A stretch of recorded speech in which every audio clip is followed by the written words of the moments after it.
start. Terry, do you want to say a couple of words now that we've actually it should only be a couple of words because time is getting on. Yeah. It's simply, this is not my field at all, so I'm really involved in this simply to listen and see what people say.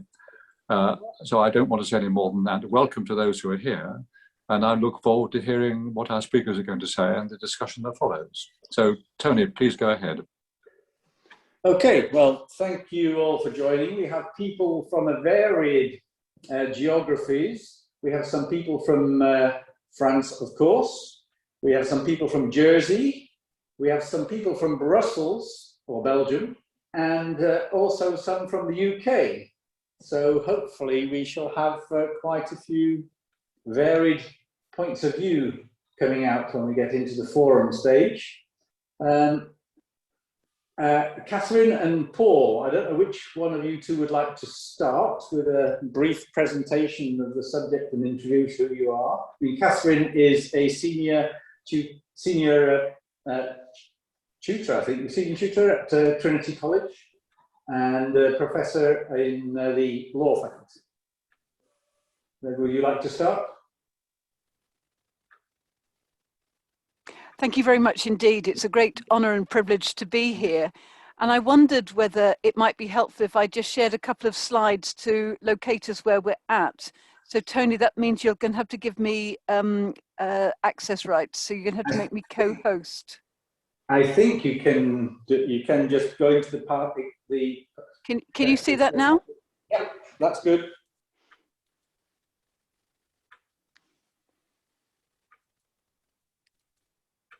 So I thought I'd just say a word or two about the structure of the TCA and some of the bigger picture issues. And then in the light of some of the questions that some of you very kindly submitted, I was just going to say a little bit about the mobility provisions which have replaced free movement.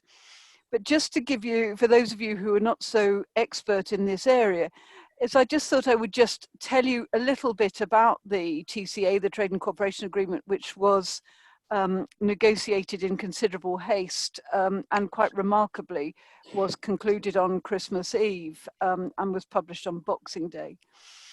Now, when we're talking about the TCA, there are a couple of points that you should note. The first is that it's like a large sandwich, and it's sandwiched at the top with common institutional provisions and at the bottom with a dispute settlement and what's called the horizontal provisions. And this is quite important because this is what the EU insisted upon. They didn't want a deal like the one the Swiss have got. And the Swiss deal is 120 separate agreements without this overarching bread structure at the top and the bottom. There isn't a common institutional framework, which is what the EU is trying to negotiate with Switzerland at the moment. And then in between the two layers of the bread is some fairly substantive meat. And that meat takes the form primarily of the free trade agreement, which covers, of course, goods about which you've heard of a large amount, but also services, fisheries, social security, and other matters. There is, somewhat surprisingly, and more developed than had been expected, a section on law enforcement and judicial cooperation in criminal matters, but not civil matters. There is some other stuff in there, most importantly from where I'm coming from, the possibility of participating in union programs such as Horizon 2020. And then crucially, there are massive annexes, which take up about 2/3 of the text. But crucially, this deal does anticipate the possibility of further bilateral agreements, providing, of course, the two sides are talking to each other, which there is not a lot of evidence of them doing so at the moment.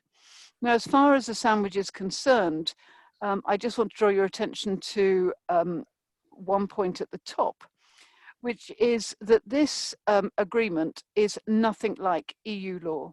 None of the indicia of EU law, supremacy, direct effect, none of those apply.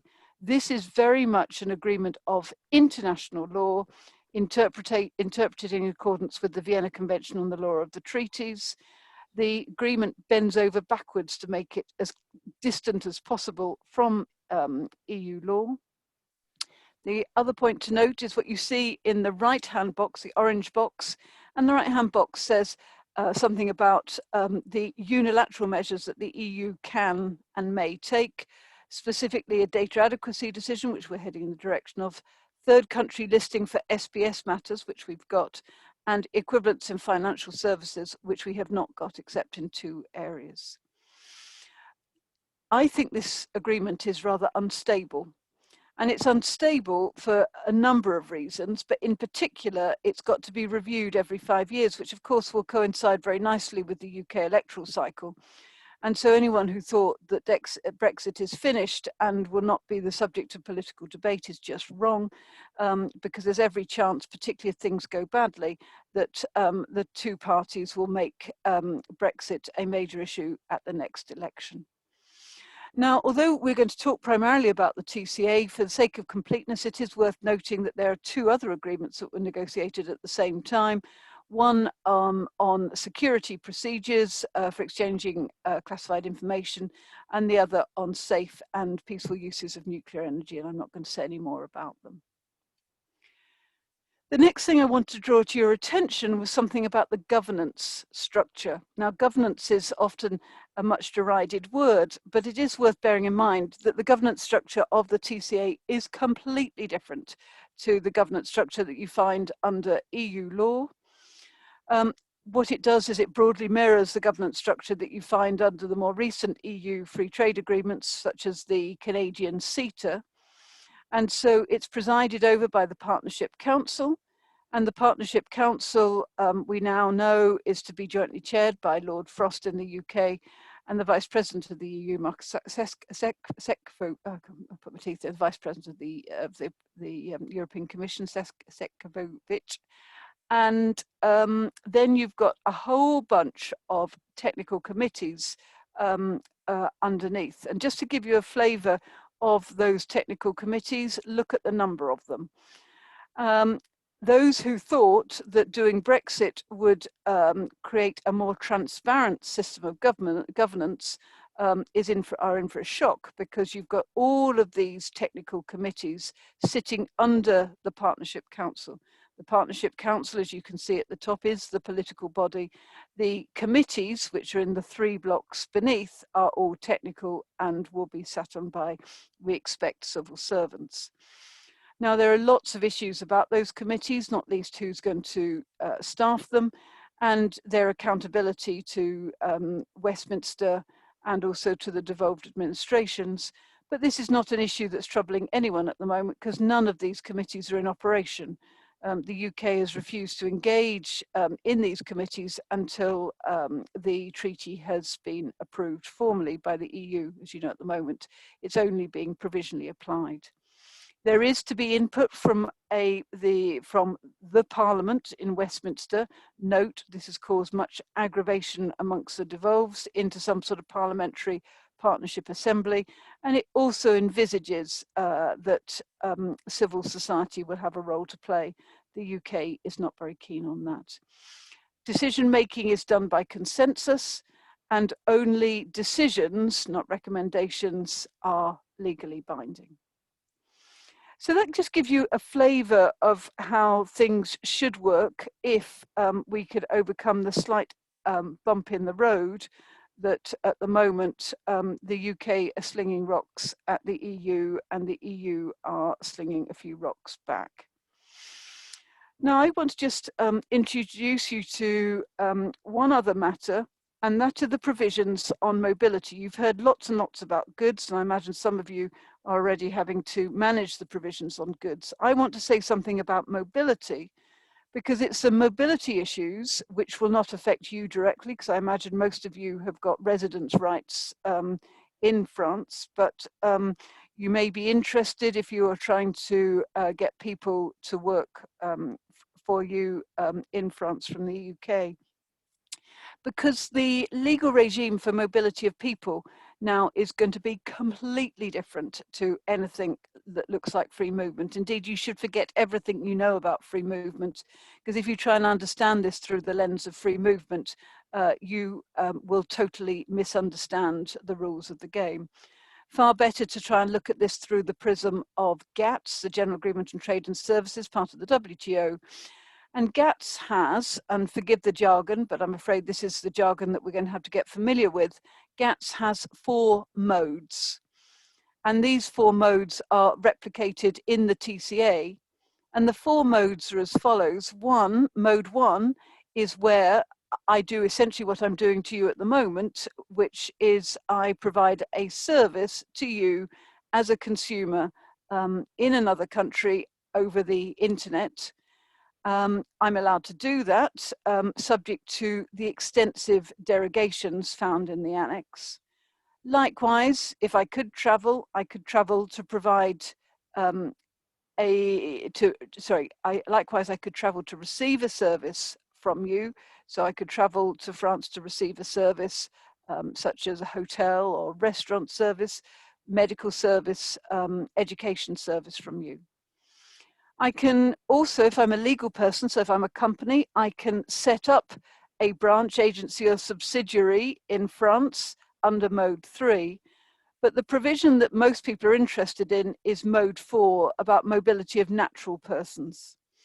Now, I can only move under one of the 4 or 5 headings that you see listed at the bottom of this slide. I can only move if I am a business visitor for establishment purposes, if I'm a contract service supplier, I'm a short-term business visitor, I'm an intra-corporate transferee, or I'm an independent professional. If I cannot bring myself into any of those boxes, and it's hard to bring myself into the boxes, there are lots of detailed rules which are summarized on the next slide for you. I won't take you through them, but just to give you a flavor of the level of detail that I'm going to have to satisfy. If I can bring myself into one of those boxes, then I can move for a limited period of time. The period of time varies from 90 days to up to 3 years, depending on the category I am going to move in. And also it will depend on what category I move in, whether I need a work permit, whether I'm subject to a quota, whether I need to satisfy an economic needs test in order to be able to move. Now, in the Q&A, I can talk to you about in a lot more detail about these different modes of moving, but let's suffice it to say that if I'm a jobbing musician, I might be on the up, I might be a famous rapper, unlikely I know as a professor of law, but just suspend your disbelief for a moment, but I'm an up and coming rapper, and I fancy doing some gigs in France. The fact is, as the law stands at the moment, I cannot take advantage of any of those provisions. The one that looks most helpful to me is short-term business visitors, but the trouble is, short-term business visitors only cover things which are listed in the annex. That doesn't include jobbing musicians. And furthermore, as a short-term business visitor, I can't be paid in France either.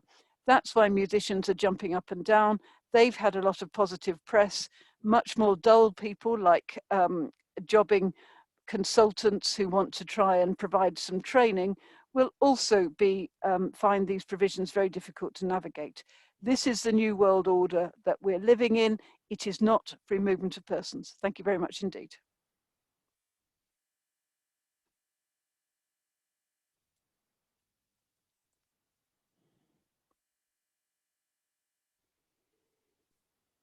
Well, thank you, Catherine. That was a very good background into how complicated it all might be. Let's hope we can, by the end of the evening, some clarity on some of the paths. Now, Paul, would you like to say a few words to introduce the embassy's involvement in the Brexit discussions? Yeah, thank you, Tony. So I guess you can hear me well? Yeah. Brilliant. So I'm sorry I'm dialing in from a phone this evening. It's not ideal, actually, but hopefully it will work out okay. So I'm Chief Operating Officer of the Department for International Trade team in France. We are 38 people based in Paris, in Lyon and Bordeaux, who are working with primarily French investors in the UK and either UK investors in France or UK exporters to France. So I think the TCA, where it mostly touches us, is in relation to our day-to-day work. Of course, as an embassy, the British Embassy in Paris was not involved at all in the negotiations. In the final look of this deal, that was a process that went on between the government in the UK and the Commission. We are now involved in the implementation of the TCA, and we continue to support business. So as my introduction this evening, I wanted to follow the lead of Ed Llewellyn, our ambassador, who gave a very short presentation this morning to the Franco-British Chamber of Commerce. It's quite broad, but hopefully touches on a number of issues that you will all find interesting. So it goes beyond the FTA, but I will start with that. And I will say a few words about how the first 3 months have been going. But then I want to go on and just introduce a few broader themes about the UK and about our position in the world. So actually, Catherine's done a really good job in terms of introducing the agreement. As she said, it was signed on 24th of December at the last minute. I think one of the key points that I want to make to start off with from a business perspective is that we did reach a deal. And I think there was a period of time leading right up to that date, to the 24th of December, when there were big concerns about whether we would actually have a deal or not. So, you know, business and our French clients and our British clients overwhelmingly wanted that deal. And I have to say that the feedback that we've been getting from our business clients over the last 3 months has been pretty positive, I would say. I mean, let's not forget that the value of business between France and the UK at the moment is over £80 billion. So it's pretty significant. Of course, your reaction to the TCA probably depends on the type of company that you are. I've no doubt that it's much more difficult if you're a small business and dealing with new processes, lots of paperwork, etc., than it is for a multinational company. And you know, one of our clients that I spoke to this morning was L'Oreal, and L'Oreal basically said, "Well, for us, it's business as usual. There's no difference to us." So we have the deal. The second point I wanted to make, and just to echo something that Catherine said, is that the deal covers a lot more than just trading goods. She mentioned services. I'll mention energy. It covers fishing, of course, transport, law enforcement, and lots of other areas as well. And there were compromises on both sides. So there's a negotiation. We ended up with something that basically we feel supports manufacturers through zero tariffs and zero quotas on trading goods, providing, of course, rules of origin are met. And there was a lot of engagement with industry associations through the negotiations about that. We've ended up with a deal that ensures investors and service suppliers, including suppliers of professional and business services and transport services, will not face constraints on market access. There are important arrangements there for hauliers and for airlines to provide certainty for them. And as Catherine said, the deal provides a foundation for longer term cooperation in areas that both the UK and the EU are interested in, like science, like research, energy, technology and space. So we've still got a link with some of these EU programs like Euratom, like Copernicus, like ITER and Horizon. So that's a really short intro on the deal itself. How has the implementation been going?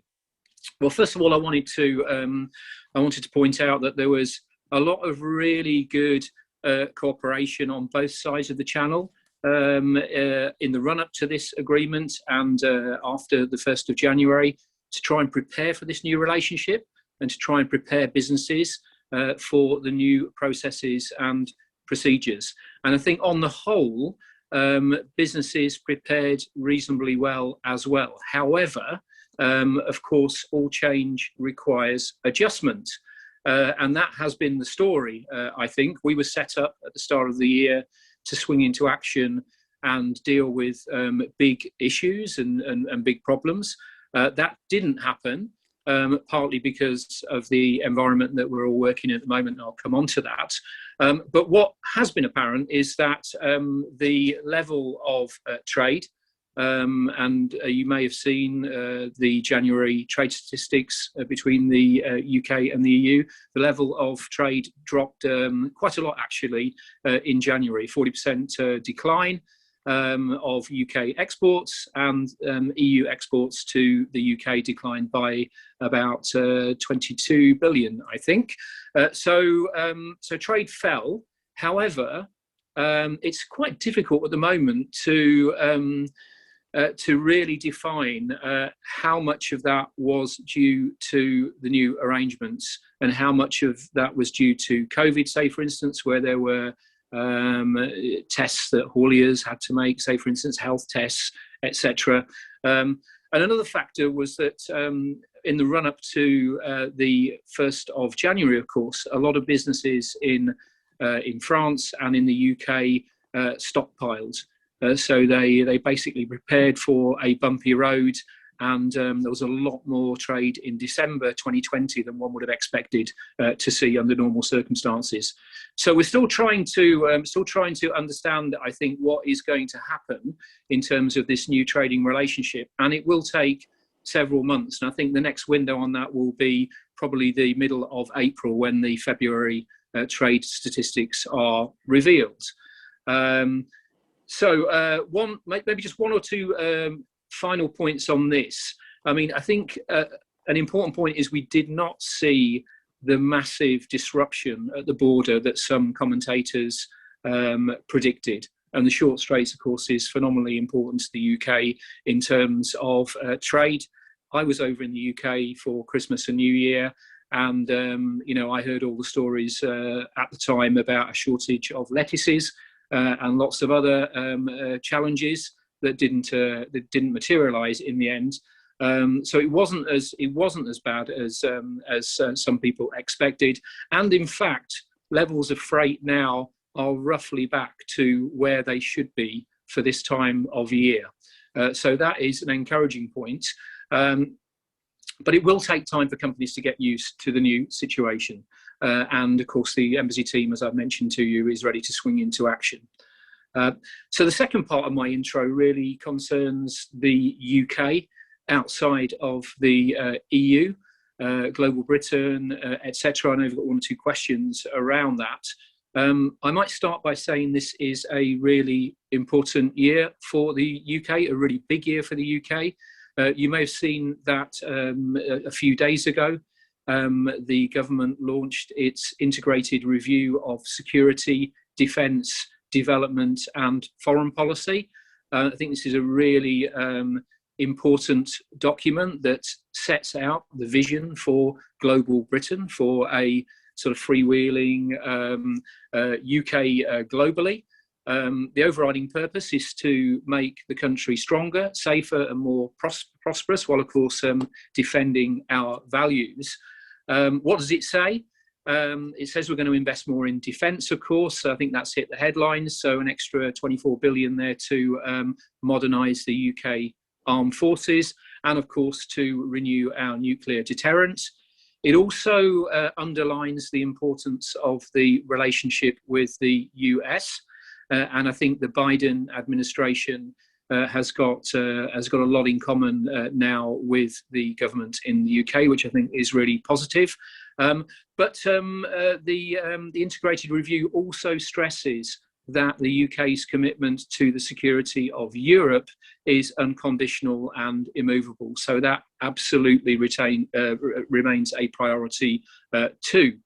So as I said, it's a big year. There's a lot going on at the moment. The UK is president of the G7. There's already been one meeting there. So I think that's going to be a really important responsibility in terms of carrying forward our global priorities. And in fact, we've already produced an agreement to explore a global treaty on pandemic preparedness, working through the WHO. So that is a priority. And there are other areas there like gender, like education for young girls, and also climate policies that are real priorities for the G7. And in parallel to that, the UK is also going to host the COP26 meeting in Glasgow in November. So again, there is another really important stream of activity that's a priority for us in political terms that we will be driving forward. And we want to try to encourage as many nations as possible to target net zero in terms of emissions by 2050. And of course, the UK is leading by example in this area. And we were the first major economy to accept this obligation in law. So a lot going on. I will probably stop there because I think there are detailed questions that are going to focus on on the issues that I've mentioned and other issues as well. So I'll hand back to you, Tony, and look forward to the discussion. Thank you. Thank you, Paul. It's very upbeat. I certainly take away that if trade levels are about what are expected for this time of year, that is probably not a bad thing. But it will be interesting to link that to some of the horror stories we saw on various TV programs in the last few weeks. Probably the press putting the microscope on exceptions because they like doing that. In terms of the subjects that our participants have asked that we could touch on, there were several topics which I think we sent to both you and Paul, both of you a few days ago. One of them is about the financial services side of things, because that is not covered by the TCA as far as I'm aware. So what is happening with financial services regulation equivalents or anything on financial services? I might let Catherine take that first if she'd like to. Yeah, so thank you for that. So actually there is a brief reference to financial services in the TCA, but it really is almost the same as a no-deal Brexit in respect to financial services. Two things of note. One is that what has been agreed is that there's meant to be some sort of memorandum of understanding concluded between the UK and the EU this month. And secondly, we have asked for equivalents in financial services. Just to be clear, with equivalents, there are, it's not one equivalence decision, it's about 39 equivalence decisions that's being asked for. And the Bank of England, the Treasury, have submitted a voluminous quantity of paperwork to try and show that there is equivalence. And of course, at one level, of course, there's equivalence because there was equivalence, well, identical rules on the 31st of December. So of course, in a sensible world, we should get equivalence. However, it's looking increasingly unlikely we'll get equivalence in those areas which the EU does not want to give us equivalence. There are two equivalence decisions that have already been adopted, but in respect to the main areas, this seems very unlikely. Now, UK would say one of the benefits of Brexit is that we should be able to strike off on our own and set our own rules and also be more nimble. And this has always been the Bank of England's argument as to why we would stay in some sort of EEA-like or Norway-like arrangement. It would be a rule taker. But the long and the short of it is things are not looking good in respect to financial services. And we've already seen the dramatic shift to Amsterdam and the Amsterdam Stock Exchange because we were neither an EU member state nor had we been given equivalence. And that's why there was that dramatic shift to the Amsterdam Stock Exchange at the start of the year. Thank you. Paul, have you anything to add to that? Or?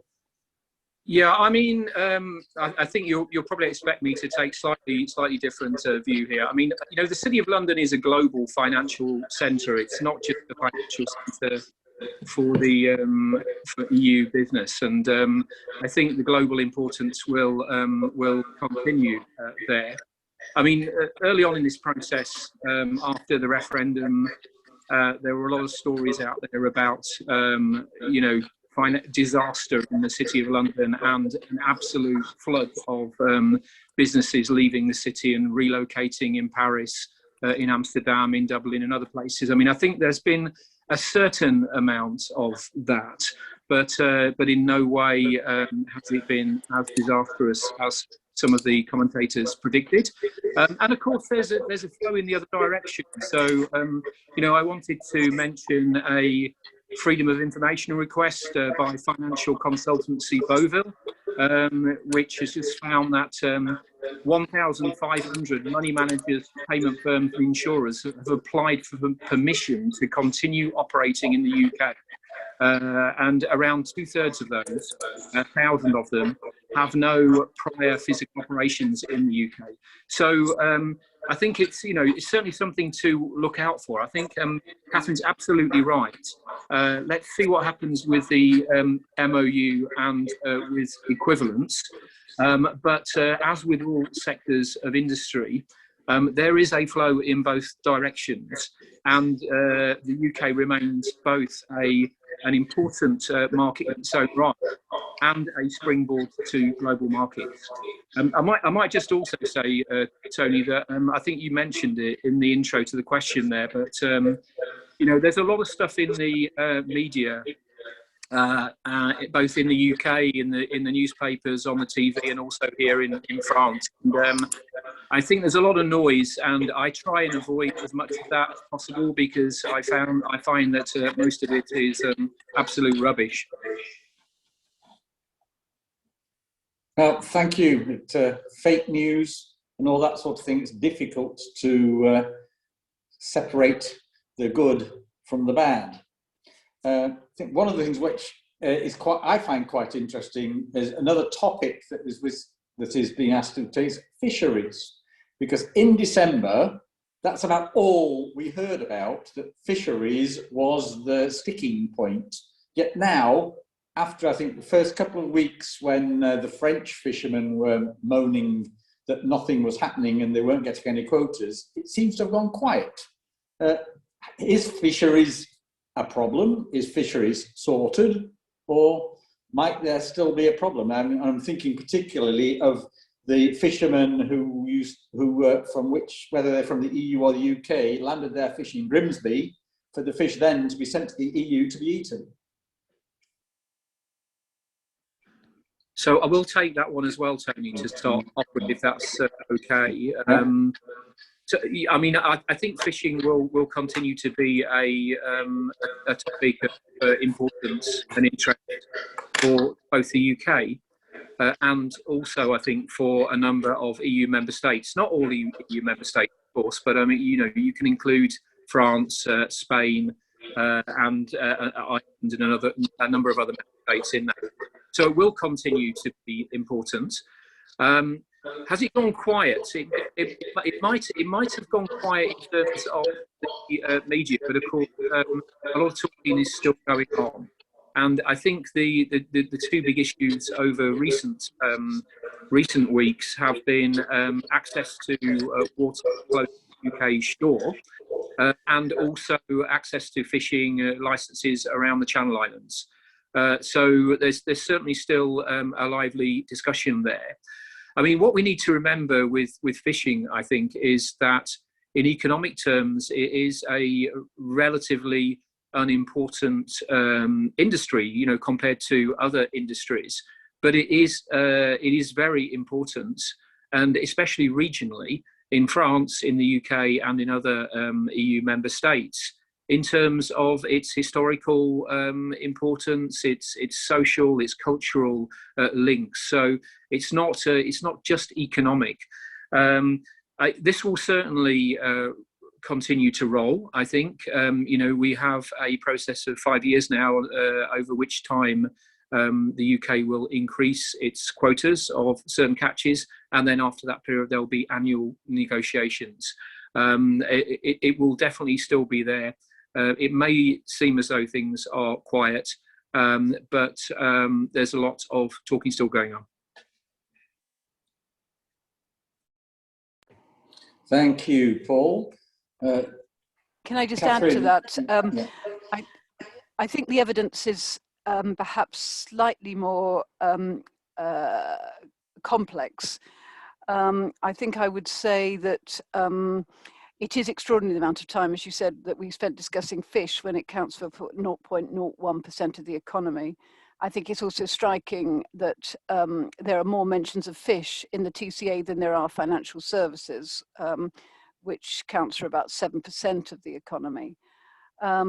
And the bottom line is the fishermen did not feel that they got a good deal at the end of the day. And there are a number of fishermen who have gone out of business because they feel that they cannot manage the paperwork. Now, clearly, a zero-zero trade deal was good for them. At least they don't have to pay tariffs on the fish. And as you know, in respect of fish, we catch the types of fish that we don't eat, and we tend to export that type of fish. And yes, we will have greater catches, but not necessarily of any fish you might have heard of, or certainly that you're used to seeing on your table in the United Kingdom. And then there's a further issue that's become apparent, which is about Class A and Class B waters. In areas where we have Class B waters, the fish need to be purified before they can be sold in the EU. And the trouble is the process of, I think the word is depurating, but I might have got that verb wrong, shortens the shelf life of those fish. And because they come from, a lot of our fish come from Class B waters, they can't be sold without being properly cleansed, and this is causing another really major headache for a lot of those fishing areas, such as at Morecambe Bay.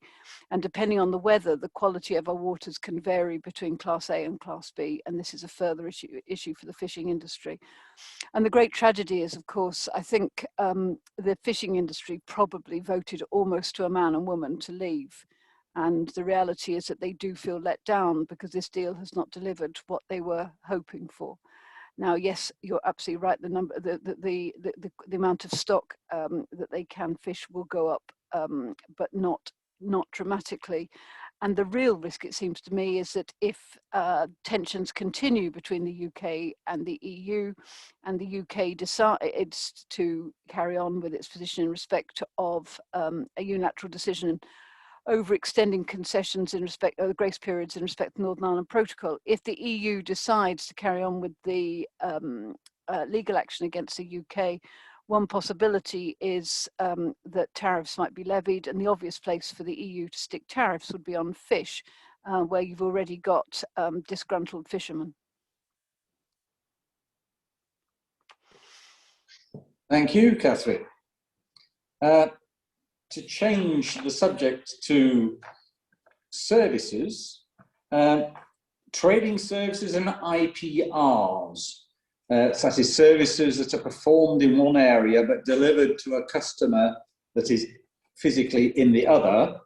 And of course that includes the internet services I think you were mentioning in your presentation. Has there been any change really, or is it going to be very different? Paul, do you want to go first?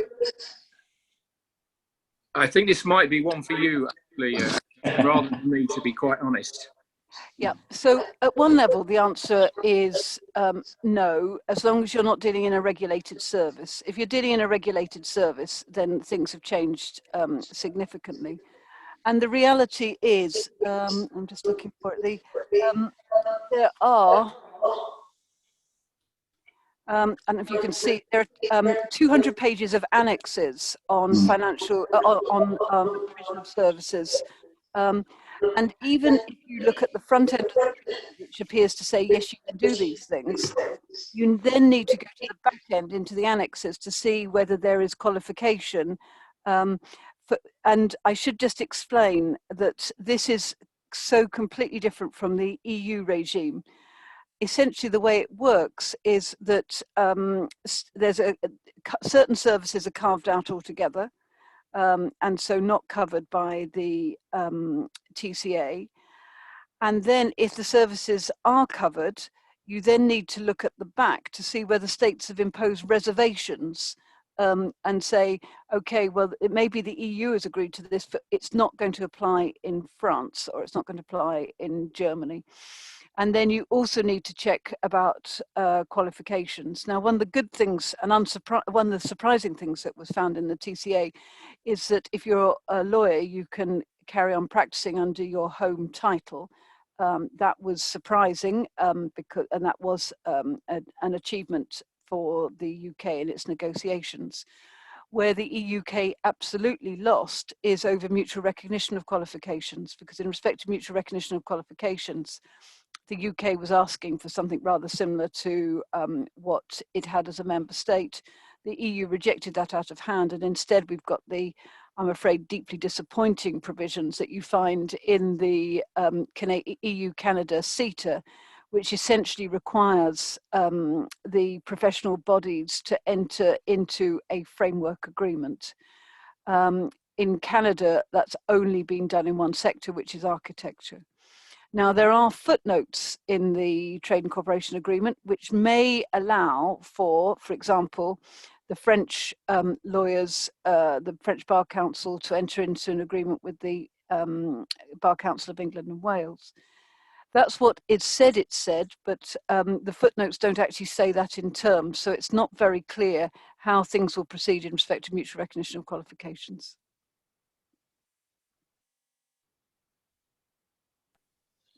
Thank you, Catherine. To move on to some questions, Jonathan Stewart asked a question based on his career as an IT consultant. Jonathan, would you like to unmute yourself and put your question to Paul and Catherine?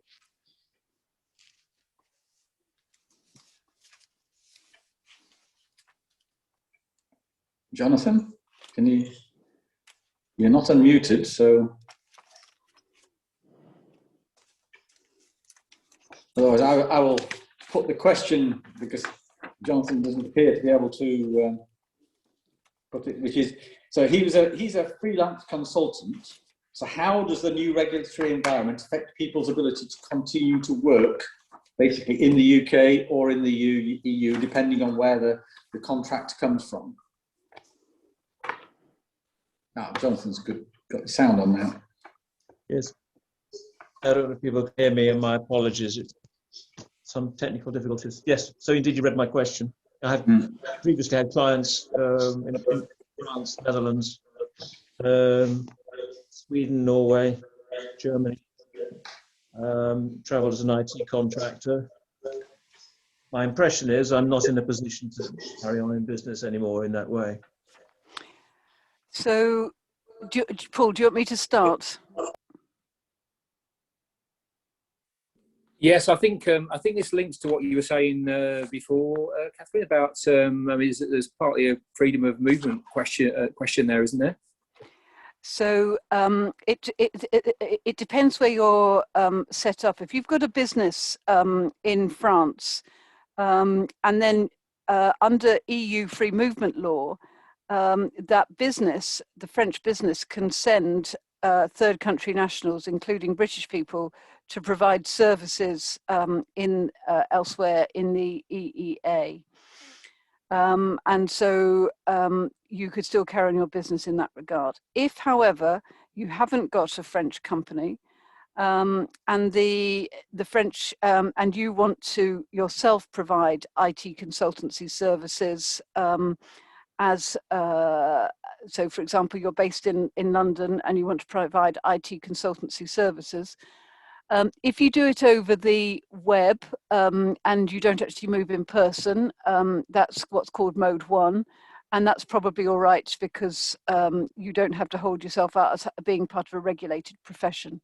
If, however, you physically go to provide IT consultancy services from London to Paris, and you haven't got any pre-existing rights under the withdrawal agreement because you haven't got the rights to work under the withdrawal agreements, then you would have to look to see if you're a contract service supplier because you're working for a company, or you're an independent professional. Now, fortunately for you, computer services are both covered under those categories, and you can work, and provided in the case of an independent professional, remember these are jargon terms, you can show that you have got a degree and you've got 6 years experience, then you can provide services in person for a limited period of time. And those periods of time were laid down on that blue chart that I showed you before. And the periods of time are, you can go for a period of up to 12 months to provide those services.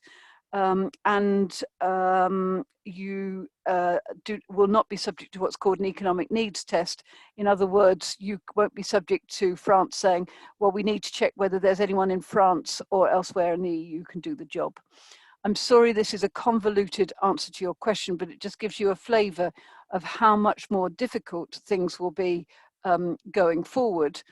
Now, I'm sure Paul will take a very different line and say that this creates opportunities for the UK. I would say it will have a chilling effect for those who have UK nationality. If you've got dual nationality, you can still take advantage of free movement rights.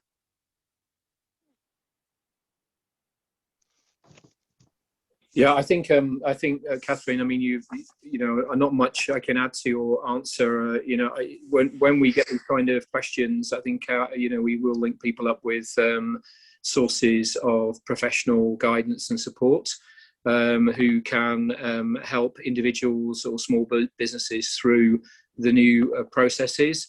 In the case of France, you know, that might be something like, say, the Franco-British Chamber of Commerce and the members that are there. You know, the embassy itself is not actually going into the level of detail that you just described.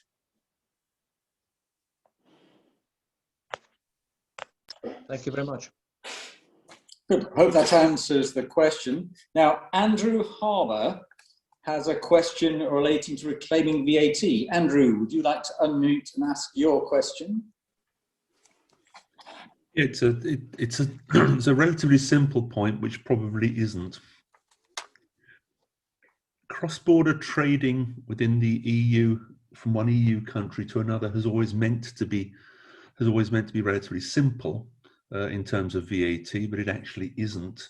I work for a leasing operation, and we relatively often buy kit in one country that we're going to lease out of Paris. And because of that, we have problems for VAT reclaim from one country to another, which the EU doesn't have a very simple way around.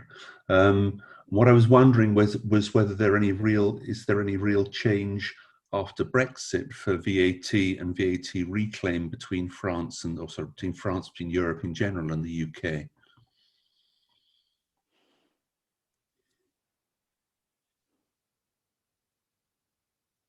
I think this might be another one for you, Catherine. I don't know if, I mean, you know, we have general inquiries about VAT, but VAT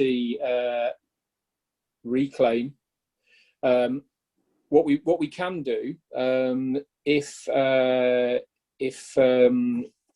you want to contact me after the event, we have got contacts in HMRC that we're using to dive down into specific questions, and then we're feeding the responses back to businesses. But I don't know whether you know anything about this, Catherine. I'm afraid VAT is an area I have not got my head around, but there is a very good piece of guidance for free, and it looks good on the ICAEW website. And this is the Institute of Chartered Accountants of, I guess, England and Wales. And they have set out very clearly the different positions in respect of that, both pre and post the 1st of January 2021. And I suggest you have a look at that. Okay, I'll do that. What I was saying about VAT privacy within Europe is that the oddity is that that it's still necessary in some countries that haven't actually apparently haven't put all of the VAT regulations, the EU VAT regulations into place. It's still necessary in certain countries to have a local representative in order to be able to get VAT back, and that's the case both in Italy and in Greece. And in Greece, if you attempt to do anything, that lasts more than about 3 months. The Greek authorities decide that what you're doing is what they call a full cycle of business, and what you really need is to incorporate a company in Greece, which is great, so you don't bother. Which, of course, is contrary to EU law, because the whole Is point indeed, of it's contrary to Article 49 of the and Article 56 of the TFEU. But indeed, it is. But although the UK spent an awful lot of time trying to be squeaky clean, the majority of continental European countries don't seem to have that concern, even now. I mean, the simplest thing. I assume you've done this already, but have you tipped off the Commission? I suspect they know about it. Well, I mean, the easiest and the cheapest thing to do, on the web, there's a complaints procedure. You complain to the Commission, and they quite fun. You're right. And in the old days, we used to say it used to be the cost of a first-class stamp, but now you don't even need to spend that money. And the Commission is obliged to look into it. And of course, there is also the rapid response unit in the different member states, but I suspect this is too big. But I'd go to the Commission and go launch a formal complaint there and get the Commission to look into it. That sounds like an interesting avenue. I shall look at that. Thank you. I'll see if I can. While the next question is being asked, I'll see if I can find you the link on the Commission website. And if I can give you a call, or at some time if I can get in contact with you, Paul, afterwards, that'd be excellent. Yes, please do. Yeah, we'll connect you up. Thanks. Thanks. Thank you both. Ray Schoenfeld, you had a question relating to the opportunities for Britain outside of Europe. Would you like to ask your question? Yes, actually, I had two questions. One of them was that we've all been told that Europe doesn't really matter to us anymore because the rest of the world is much bigger and the opportunities are far greater. And so I was wondering what you were saying would happen, not in the first 3 months of this year when we're still going through the disruption, but over a slightly longer period. What is going to happen to our trade with Europe itself? And if you can comment on what your colleagues in other major European countries are saying, that would help.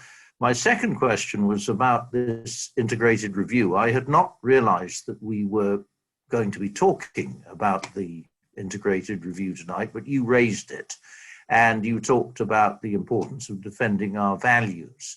I'm not going to try to get into a discussion about what each of us may think about that, because it depends on whether you believe in Nick Griffin, Jacob Rees-Mogg or not.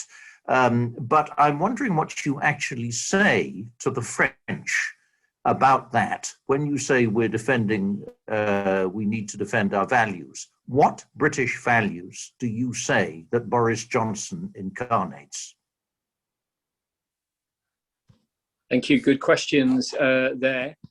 So on the first question, I mean, Europe is important. It remains important, and it will remain important for multiple reasons. You know, we've left the EU, but Europe is still a key trading partner. Of course, what's been happening over time is that the proportion of UK exports that goes to the EU has been reducing. So I think now it's around 43% of our exports, and over time it is reducing. Whereas the proportion of our exports that goes to the rest of the world, 57%, is increasing. So there's a natural process there of change, I think. You know, 20% of our exports go to the US, which is fine. I'm sure we want to retain that. But one quite striking figure is that only 4.5% of the UK's exports go to China. And of course, that is an absolutely massive market for us. So, I think there is a natural desire to rebalance. The integrated review focuses on what it calls the Indo-Pacific area. So it's no longer Asia-Pacific, but also includes India. I think we've rolled over 32 continuity agreements globally with around 63 countries. I think we're negotiating trade agreements with the likes of US, Australia, New Zealand. The Prime Minister's expressed an interest in joining the CPTPP, also in the Pacific there, and we've got a new agreement with Japan. So things are changing, but given the importance of our business with Europe at the moment, and it's not just exports, it's also investment, of course. It's massive investments that European countries have made in the UK. I think Europe will continue to be important for us. That's why we've got a team of 38 trade specialists in France at the moment, and why we've got a similar number of trade specialists in Germany as things stand, because these are the markets that are important to us. On the integrated review and values, I think it is a good question about values, but I think it is the case that the UK shares and will continue to share core values, including free trade, free speech, gender rights. A whole bunch of stuff with France and with other EU countries, and will continue to cooperate with them and partner with them at a global level. So there's always a lot of noise, I find, about where countries are falling out and where they don't agree. And that is very apparent as things stand in the case of France and the UK. But if you depend on the media, you don't get the true picture, because yes, they will focus on those areas of differences. It might be fishing, it could be vaccines at the moment, which is the topical issue. They actually miss the fact that in really, really important areas, the UK is 100% aligned with EU partners. So that could be clean growth, energy. It could be our policies on other areas like defence, on the fight against terrorism, on security of Europe. We're in NATO together, etc. So I think there is a whole lot more that we have in common in terms of values than we do not share.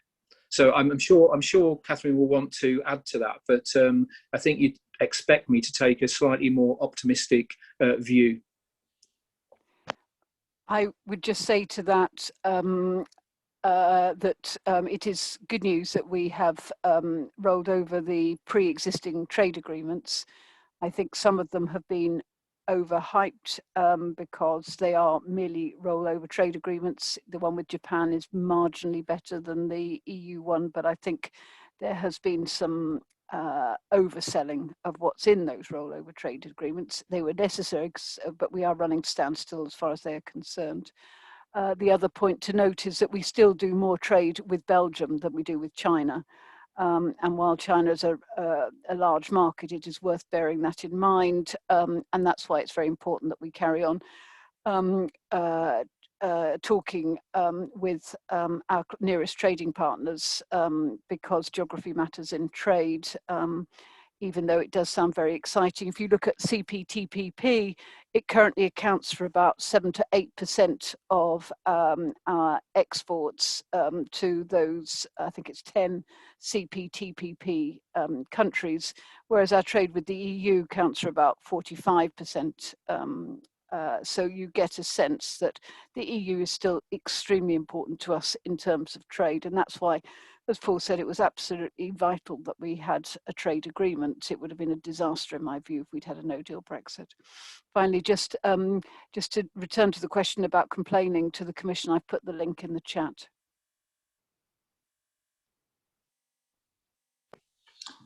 Thank you. And if anybody wants to ask any additional questions, please do use the chat. Rasmus, I think we sort of almost touched on your question just there, but have you anything else you would like to put to me about the trust between the UK and the EU, particularly in the light of the vaccine issues that are going on at the moment? Yes, good evening, everybody, and I'm sorry I was delayed by another work meeting. Thank you. It's very exciting to follow this interesting discussion. But perhaps a follow-up question to the discussion we just had. My big concern is, how will it be possible to maintain trust between the EU and the UK? I mean, now we have this vaccine question going on with, are there any vaccines moving in one direction and there are vaccines moving in another direction? I think the question of Northern Ireland can become extremely problematic and contentious. How do we avoid that Britain becomes perfide Albion again? So basically, how to maintain trust, and I guess it's very much a one-way street. How to maintain European trust in the UK? Thank you. Yeah, I'm not sure it's a one-way street, because I think trust flows in both directions. I think the only way you can maintain trust is by keeping talking and by collaborating, and those channels are definitely open. We are talking at the moment about the vaccine situation. I'm not going to comment on the motivation of the EU or the situation that it finds itself in, or on AstraZeneca. But it was quite interesting in the call we had this morning with 50 French contacts with the ambassador, where they expressed, I think, a high degree of admiration with the UK's approach on vaccination. We've vaccinated 28 million people, I think it is now, with the first dose. And why? Because it was prioritised, because the British government invested over £350 million into the development of vaccines. We supported business. We did something that the UK does really well, which is bringing together universities, academia, and business. And that's the whole thing behind the Oxford AstraZeneca vaccine. So we generated that. We set up an amazing logistical operation involving the armed forces, the army, involving 20,000 volunteers who've been giving vaccinations, leading to quite an extraordinary, I think, success. And the message that's been going out to France and to other EU governments is, we're very happy to share that experience. We're very happy to collaborate together and to support what needs to go on over here. So, I think returning to your point about trust, that's one example of building trust. I'll give you another one as well, and which is this. The French are at the moment battling terrorism in the Sahel, in North Africa. Unfortunately, they've suffered tragic casualties over there. It is a very difficult situation, but their troops are being ferried around by 3 RAF Chinook helicopters with more military support in the pipeline, and that is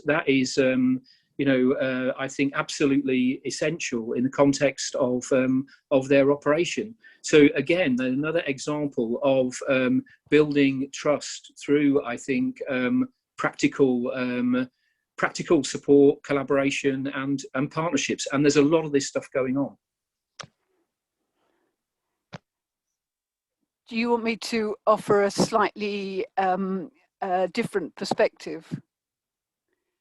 I would perhaps suggest that the UK made a very bad decision in not giving ambassadorial status to Almeida. There is a technical argument why they haven't done it, but the effect of that is that the UK has been blocked in Brussels. And so Lindsay Appleby, who's head of UC-MIS, UK mission there, which has replaced UC-REP, is not allowed to attend any meetings. And I think this is extremely bad on both sides. The Trust has not been helped by the fact that the UK government, Brandon Lewis, announced in Parliament that he was prepared in the internal market bill to breach international law, albeit in a specific and limited way. Although that it didn't in fact come to pass, the fact is that the damage was done because it looked like the UK was prepared to renege on a commitment it had entered into only a year before. It's not helped over the situation in Northern Ireland, and the very fact that the UK has unilaterally tried to extend the grace periods without any attempt at consultation with the EU. None of this has done a great deal to build up trust. Now, I also know full well that the EU cocked up badly by trying to invoke Article 16, which is the safeguard clause in the Northern Ireland Protocol. The bottom line is, it's like mating porcupines at the political level. There's an awful lot of spikes, and this is not good for good relations. I'm sure Paul and his team are doing a magnificent job on the ground, but the trouble is at political level, the trust is not there. And I don't know if you read, there was, in my view, an excellent piece by Raphael Baer in The Guardian recently, who makes the point that it's in the UK government's interest to carry on being prickly because it plays very well with the constituency that they need to keep on board. And that is, and this is why relations at political level will be very prickly indeed, just at the time when we need them to be maximally boring. I can just ask a quick follow-up question, because I agree very much with the risk, the domestic political risk, not least in Britain.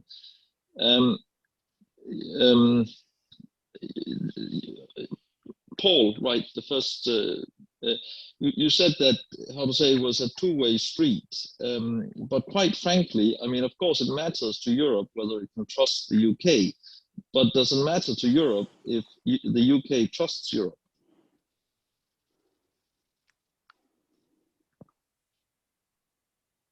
Sorry, could you just repeat that? I just had a little bit of a cutout. I got it. Does it matter? We are talking about such an imbalanced relationship. Yeah. So how to say? I mean, I think there are grave reasons for the Europe not to trust, especially not the current British government, and very much for the reasons Catherine gave, the domestic British political reasons. So I think, how to say, I think European trust of not least the present UK government is very much undermined. And then you said it is a two-way street, but taking into account how unbalanced this relationship is, does it really matter to Europe if the UK trusts Europe or not? I think it does. You know, we're not talking about you know, an insignificant small country. You know, we're the second, well, one of two big defence powers in Europe, on which the security of Europe depends, along with the French. We have the nuclear deterrent. We're active on the UN Security Council. We've got the best interest of Europe at heart there. So I really do think that it should matter to Europe, and it's quite positive when, say, for instance, the EU, the UK, the US, and others come together to jointly criticise, say, for instance, developments in China, because we do share values. So I think I think our opinion is still important. I mean, on the issue of politics and domestic politics and playing to a domestic audience, I think we shouldn't forget that, of course, there are elections in Germany in 6 months, and there is a French presidential election next year. And I would, to the argument about playing domestic politics and playing to a domestic audience, I think undoubtedly there will be a certain amount of that going on here also over the coming months. That's a very good point. Edward Archer, you had a request to put in a question to both. If you'd like to. Yes, well, in fact, I mean, the point that I wanted to raise, it's very similar to the one that Rasmus just raised, but maybe with a slightly different complexion. And it was actually prompted by what Catherine was saying about Class A and Class B waters and the problems of shipping seafood and shellfish from the UK over to France. And I mean, this is just a personal view, but I mean, from my experience in business, I worked 20 years over here in France. It strikes me that often, you know, the UK and continental Europe have slightly different approaches to things. I mean, we just agreed a trade agreement. For the EU, it seems to me that that's a set of rules now, and they put them in place, and it tells you how to react to any particular circumstance, and you have to follow the rules. The UK approach has I think in business has often been, how should I put it, say a little bit more pragmatic, that if you have a rule and it doesn't seem like it's working or it doesn't make sense, then you go and you renegotiate again. And it strikes me that that's the reason why sometimes in France we're considered la perfide Albion, because we don't stick by the agreements, we look around things. Now, if I take the case in point of the export of shellfish, because I looked into that a little bit, I take the point completely that the problem is purification, and that once you've purified all these things, the time that they're okay for consumption is reduced a lot. Now, before the end of December last year, what used to happen was, I think that oysters were harvested in Scotland, they were shipped over to France. France has a lot of purification plants. They were purified there, and they were close enough to the end market to be able to get there and be sold in time. And you had very happy French consumers who could consume Scottish oysters, and very happy Scottish oyster producers who could export. Now, clearly the rules prohibit that now.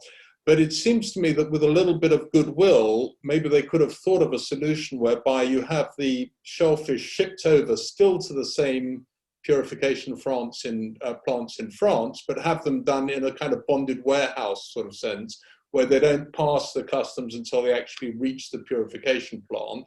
Then they go through, they get purified, and then they get delivered. And I mean, I personally here in Paris, I go to Marks and Spencer, I still see most of the shelves still empty of all the food that I love to buy. And I just wondered, I guess this is more aimed at Paul, whether this kind of intransigence, a little bit, I'm sure, on both sides, and I think you both alluded to that, which is causing a lot of the problems at the moment.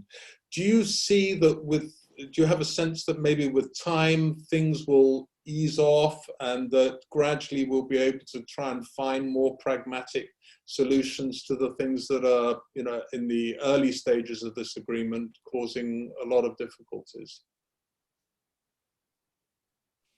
Yeah, really good point, and you're spot on the all the factors there. I think on the shellfish exports. Yeah, I have to be an optimist on it, and say that over time, things should settle down. I mean, the talking hasn't stopped. The discussions, conversations are still going on about how to resolve issues, how to find solutions, etc. But I think, as Catherine said, when you've got one or two kind of big challenges or big issues that are dominating the agenda, then I think undoubtedly that makes it a lot more difficult to find the smaller solutions, to agree the what seems a very sensible and simple solution to this particular problem. But you see it in the context of the relationship as a whole. But hopefully we will get through this phase, and the situation will get better, and there will be solutions. Catherine, I don't know if you want to add. That's why I think it's really important that these committees get up and functioning, because these are where things that sort of more imaginative but boring, that I don't use that in a pejorative sense. I use it in the contradistinction to high level political drama, where these things could get sorted out to the benefit of the UK fishermen. But on the other hand, the EU can be rather rigid in this respect, and we are a third country, and the implication of being a third country is that any shellfish which come from Class B waters have to be purified before they can come into the EU, and that applies whether this is not punishing the Brits as such, but it would apply equally to US fishermen or Canadian fishermen. But the reality is geography matters in trade, and of course, naturally, we've always been selling to our closest markets, which are those in France. And while you might say the EU is being rigid and excessively bureaucratic, the fact is that their rules apply to third countries, and we are a third country, and that was our choice. And furthermore, it was our choice not to go for alignment on SPS issues. Now, I suspect that a lot of the British public wouldn't give two figs for whether we aligned or we didn't align over SPS. I can't imagine most British public know anything about what SPS actually means. But the fact is that Lord Frost took a sovereignty first, highly purist approach to the negotiations, and therefore there should be no alignment over anything at all, including SPS. And if there could have been some alignment over SPS, we would have avoided a lot of the problems that are being faced at the Northern Ireland border, GB Northern Ireland border. But that was a political decision, and Paul and his team are having to deal with the consequences. I can be more honest because, or at least more blunt, because I'm not, that's the advantage about being an academic. But the fact is this was a political choice made by the UK government.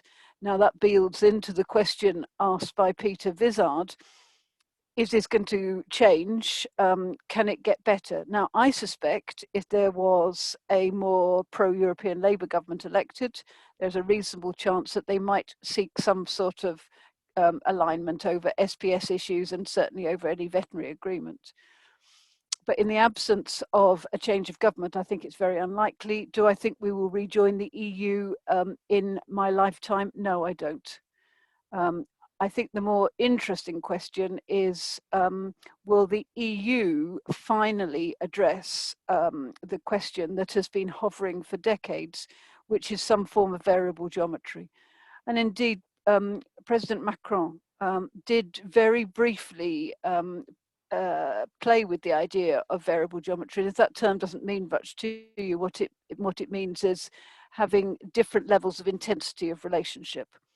And I think if the EU had really shown some wisdom, they would have seen what was coming down the line, and they would have seen that the states like the UK were very uncomfortable with the deepening of integration that the EU was necessarily propelling itself towards, particularly the Eurozone states.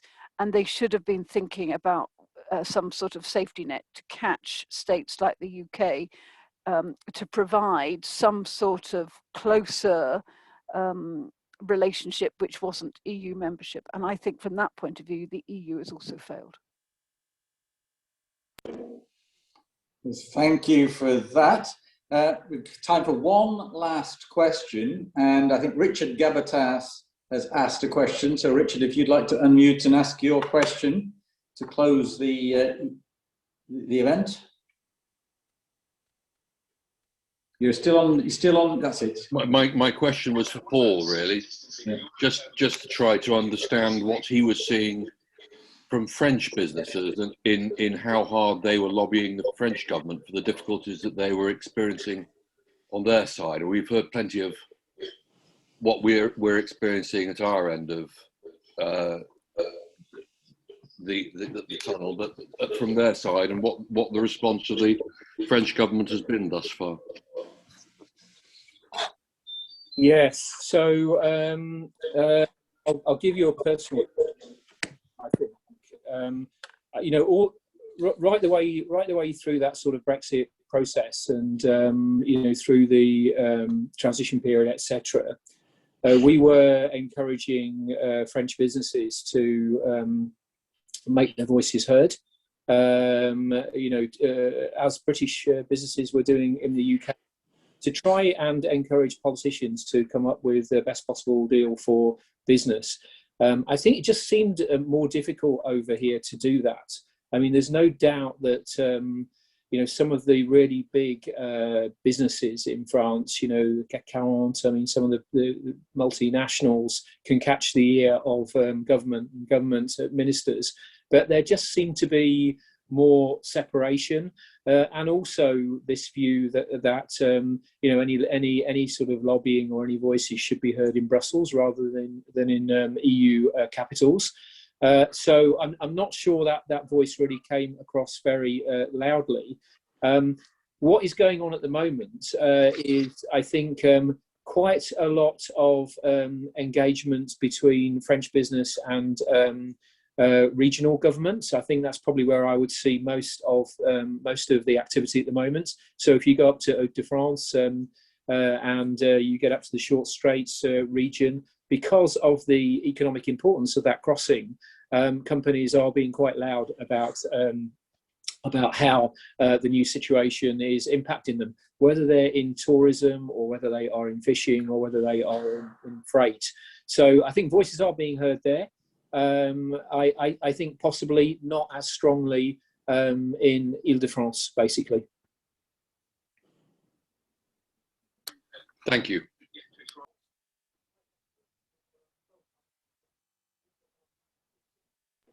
Well, thank you very much, Paul and Catherine, for some interesting enlightenment on, I think, a very broad breadth of issues arising out of this situation we're living in. I'd just like to give my apologies for the technical issues in the first 5 minutes of the session, but fortunately we sort of got out of those towards the end. As you will have seen, I have recorded this, so if Catherine and Paul are all right, we'll see how we can make the version available, because the recording does tend to be quite a large file, but see what we can do. Terry, do you have another couple of words to say? Well, I do indeed, because I just, having heard all of this, I wonder whether or not I'm breaking the law. Cambridge Society of Paris has for many years run a bursary scheme, and we offer a small number of bursaries of €500 to members of Cambridge University to come over here for study and research purposes. I've sent out the notice in January, and I've received some candidates, and I'm proposing to offer on behalf of the Society with my committee bursaries of €500 for them to come over. Am I breaking the law? No one answers. I think that's one for Catherine again. Catherine, what's the response? How long are they coming for? About a week, 2 weeks. They and they're not payment, are they? They're presumably they cover travel costs. Well, they cover whatever they want to use the money for. Yes, it's to cover costs. I don't think you're breaking the law under the. It's not, the TCA says that people can come to the EU for travel purposes without a visa, please note the TCA does not provide for visa-free travel. It just acknowledges that that is the current position. Given that they're not being paid, you are merely paying their travel expenses. They're not being paid for services provided. I think you will be all right. And so I would suggest, Mr. Quinn, that you don't lose sleep over this. Yes, Mr. Quinn, that you don't. I wasn't proposing to lose much sleep over it. To spend too much time in a French jail, but if you did, I'm sure Paul and his team will come and bail you out. Thank you very much. Thanks. Well, thank you very much, both of you. It's been most interesting. So there we are. We have to live under these continual conditions. Thank you again. Thank you. It's been a pleasure. Thank you very much. Very nice to have met you all. Thank you for your time. Thank you.